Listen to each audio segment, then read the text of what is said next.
Good evening, ladies and gentlemen. It's me, Dr Smacktalk, and once again we are going to take a stroll through the Darklands.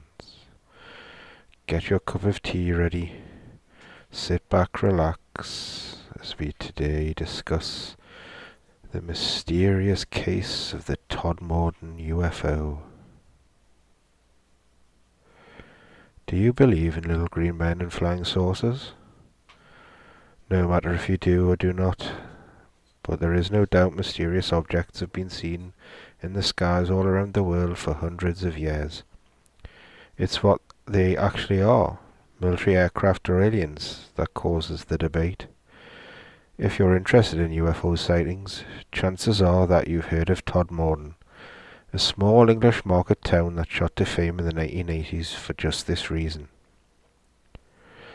Yorkshire is now considered to be one of the top places in the UK for UFO sightings, with over 850 reports since 2008. Perhaps its most interesting UFO story is from 1980, when two separate events made news all around the world.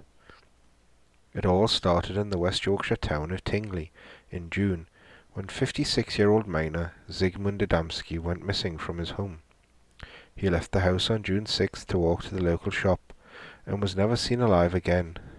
5 days later, Adamski's body was found on top of a 10-foot high pile of coal by a yard worker, Trevor Pike, in Todmorden, 20 miles away from where he went missing. There were many mysterious circumstances around the discovery of Adamski's body. He was wearing a suit, but it was improperly fastened, and his shirt, wallet and watch were missing. Despite being missing for 5 days, he only had 1 day of beard growth. His hair had been messily cut short, and his head, neck and shoulders were covered in burn marks, coated in a strange ointment that scientists could not identify. There were no other injuries to indicate how he had died, but his eyes were open and his face showed an expression of pure terror, suggesting that he had been frightened to death. No one could explain where Adamski had been for 5 days, how his body had found its way onto the top of the pile of coal, what the ointment was covering his burns, why had he only 1 day of beard growth, or how had he died. James Turnbull, the coroner assigned to the case, stated that it was the biggest mystery of his career. This was just the beginning of Todmorden's UFO story. The policeman who had been called to the coal yard when Adamski's body was first found, Alan Godfrey, was soon to be in the middle of his own unexplained tale. 5 months following the initial event, Godfrey had his own otherworldly experience less than a mile from the coal yard. He had been on duty trying to locate some loose cattle when he saw what he described as a flying saucer on Burnley Road. He quickly sketched the object that he saw hovering above the ground, and then headed back to the local police station to report it, later noticing that he had lost 15 to 30 minutes of time. Under hypnosis, he spoke about being abducted by the UFO and given a physical examination by 2 beings. His story made the news all around the world, prompting UFO fanatics to rush to West Yorkshire in search of evidence.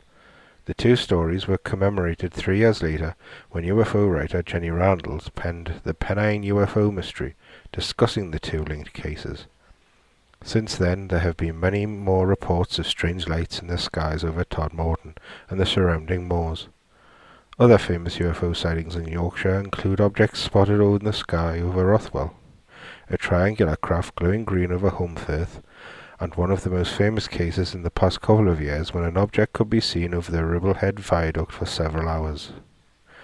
Local Todmorden residents gather once a month in the Golden Lion pub for UFO meetings, where they can tell their own stories of spotting lights and mysterious objects in the skies.